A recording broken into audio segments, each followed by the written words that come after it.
নমস্কাৰ, এই মুহূৰ্তত লৈ আহিছোঁ এটা ডাঙৰ খবৰ। 2023 বৰ্ষৰ হাই ছেকেণ্ডেৰী ছাত্ৰ ছাত্ৰীৰ বাবে লৈ আহিছোঁ এটা ডাঙৰ খবৰ। এতিয়াই ঘোষণা কৰা হ'ব 2023 বৰ্ষৰ ACS এক্সামৰ ফলাফল।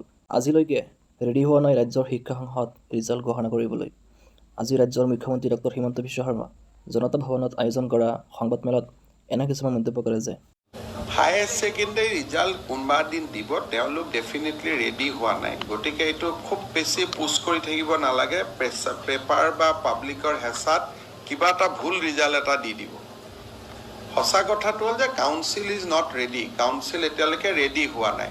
আমি যদি এটা মানসিক কাউন্সিলৰ ওপৰত হেঁচা আনো ৰিজাল্টটো সোনকালে দিব লাগে বুলি, তাৰ ৰিজাল্টটো কি হ'ব যে ভুল ৰিজাল্ট এটা দি দিব। আকৌ গতিকে যিদিনাখনে ৰিজাল্ট ৰেডি হয় তাৰ 24 ঘণ্টাৰ ভিতৰত ৰিজাল্ট দি দিব। আৰু আউটাৰ ডেট এটাতো থাকেই যে আমাৰ এডমিশ্যনবিলাক ষ্টাৰ্ট হ'ব এপ্ৰিলৰ শেষৰ ফালে।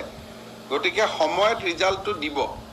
এই বছৰ কাউন্সিলৰ ৰিজাল্টটো দিওঁতে 7-8 দিন দেৰি হৈছে, কিন্তু বহুত বেছি প্ৰেছাৰ কৰি থাকিলে ভুল ৰিজাল্ট ওলাই যাব।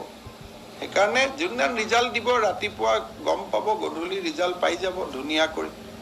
ক'ৰবাত 3 দিন 4 দিনো হ'ব পাৰে, 7 দিনো হ'ব পাৰে, কিন্তু এটা নিৰ্ধাৰিত সময় আগততো ৰিজাল্ট দিবই। মই এইটোলৈ বহুত বেছি স্পেকুলেট কৰি থাকিবৰ কাৰণে মই ভাবোঁ যে এইটো উচিত নহয়।